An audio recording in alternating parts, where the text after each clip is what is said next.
If you're getting a low CTR or click-through rate inside your Google Ads account, in today's video, we're going to show you some simple steps you can take to troubleshoot the issue and get a far higher percentage of your impressions turning into clicks. And for those of you that don't know, that's exactly what your click-through rate is. It's the percentage of those people that actually see your ad in the first place that actually click on the ad and go through to your landing page. And just to give you a rough idea as well of average click-through rates by industry, for most service-based businesses, which would fall under consumer services, the average click-through rate for search campaigns is 2.41%. But ideally, you want to have a click-through rate of 5% or more, and anything beyond 10%, you have a really good click-through rate. And the first thing you want to do to improve your click-through rate is look at your ad copy first of all, and make sure that your ad copy actually identifies the problem that the person has and aligns with the keywords of that ad group. So the keywords we'll go to in just a moment. But here, for example, we can really identify the problem that the person has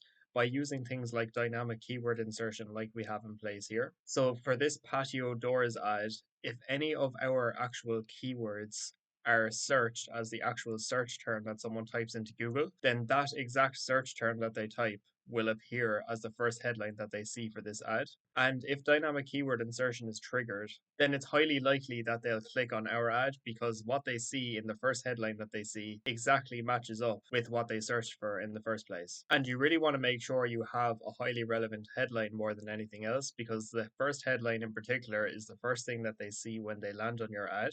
And this is why, as well, we like to have a pinned headline as in position one that identifies the problem, as identifying the problem is the most important thing you can do with your headlines and your ad copy in general to actually earn the click, because we want to make the user feel like they're in the right place when they see our ad copy. The next thing you want to do then is also with your ad copy is actually give reasons to buy. So we saw for this windows and doors company that there was a lot of other companies running Google Ads as their competitors that were offering, percentage discounts. But they wanted to, take it a step further and have a higher percentage off discount just to make them stand out more from their competitors. And if you can have an offer like this in place that none of your competitors are using, and it doesn't necessarily have to be a massive discounted offer, but if you can think of any benefits of why they would choose you over their competitors, for example, if all of your customers has rated you 5 stars on Google, then you can say that 100% of customers recommend us. You can also use other benefits, for example, license and insured and so on.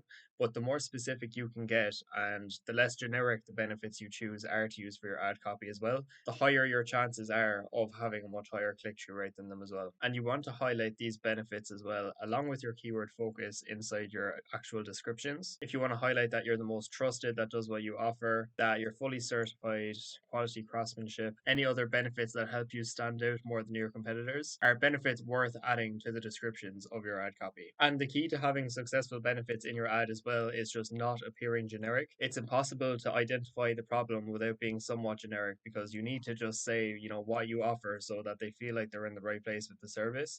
Whereas using benefits of highlighting why they should choose you is where you can really stand out and really make sure that you're not using anything else that your competitors are already saying, so you can cut through the noise. The next thing you can do then is make sure you actually have your keywords on point, because this also comes back to ad group structure, because your ad copy might be really compelling and highlight all your unique selling points, but if that ad copy isn't aligned with the keywords that show your ad in the first place, then you're likely going to have a really low click-through rate because that ad might look really good, but it doesn't solve the problem that the person has.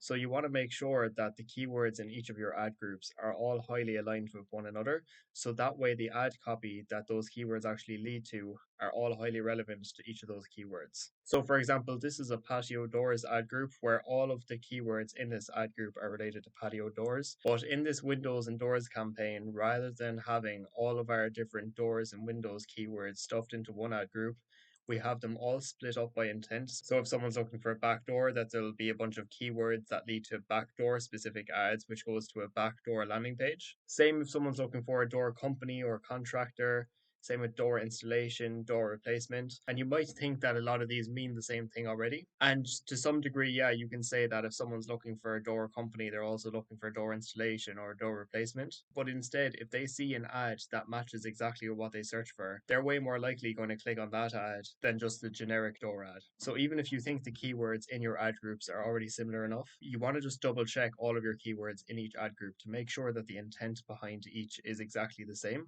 And there isn't any exact number of keywords you should have in each ad group as long as the keywords mean the same thing and have the same intent. The next thing you want to be aware of is your extensions, or now called assets. But the reason they were called extensions before is because they make the size of your ad bigger. And anything that makes your ad bigger, it takes up more space on the page in Google. And the more space your ad takes up, the more likely it is to be seen, and the more often it's seen, the more likely it's going to be clicked on as well. So you want to use all the available assets that make sense for the campaign type you're running. But the assets that we found go a long way in increasing your overall click-through rate, especially for any service-based businesses, are your image assets, because you can show photos of vans, photos of the team. So not only photos of the service that you offer, but any photos that are specific to your company only, that shows your company logo or anything like that. It's a massive trust boosting factor as well. And if you have any of those photos on hand, then you should absolutely use them, because it will massively not only increase your click through rate, but your overall conversion rate as well. As well as that, then it's always worth having your business name and logo in there. Again, it just helps you appear more trustworthy, and you'll have the option to do so once you have the advertiser verification complete.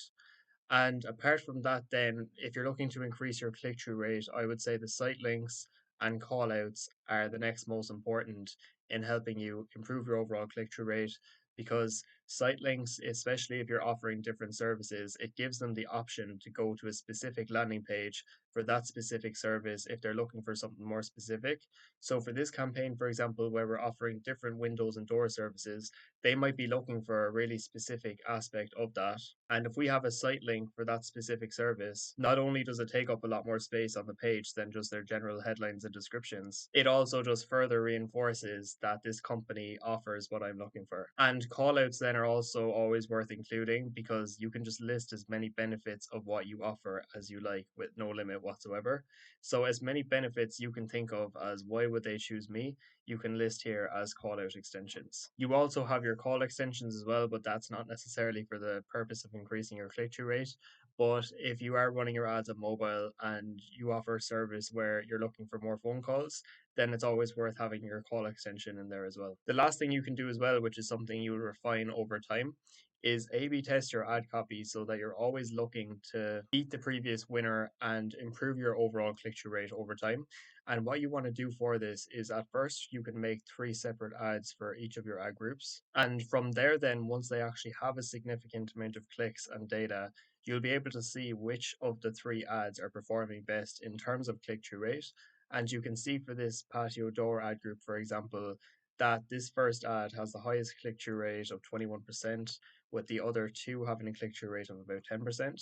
So, what we'll end up doing with this patio door ad group is most likely pausing the two other ads, and then we duplicate the winning ad, and we can make one change where, for example, we change one of the headlines. And the reason why we don't change the whole ad around is because we want to know what change is actually responsible for the increase or decrease in click through rate.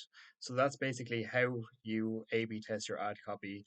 You make one change to, for example, one of the main headlines, and you see whether it gets you a higher click through rate than before or less, and you just continuously iterate that process from there. So I hope those suggestions helped and gave you more clarity on what you can do to increase your own click through rate inside your Google Ads. And just to recap, the 5 points that we mentioned are: first, making sure that you identify the problem with your first headline in particular, and then also with your ad copy actually giving reasons to buy. The third being to make sure that your keywords are all highly aligned and split up into ad groups effectively based on intent. The fourth one being extensions, and making sure that you have all of the relevant extensions in place so that you make the size of your ad itself as big as possible. And the last one then being to A B test your ad copy so you continuously try to beat the previous winner over time. And now, if you do have any questions at all about anything we mentioned inside this video, feel free to leave a comment down below.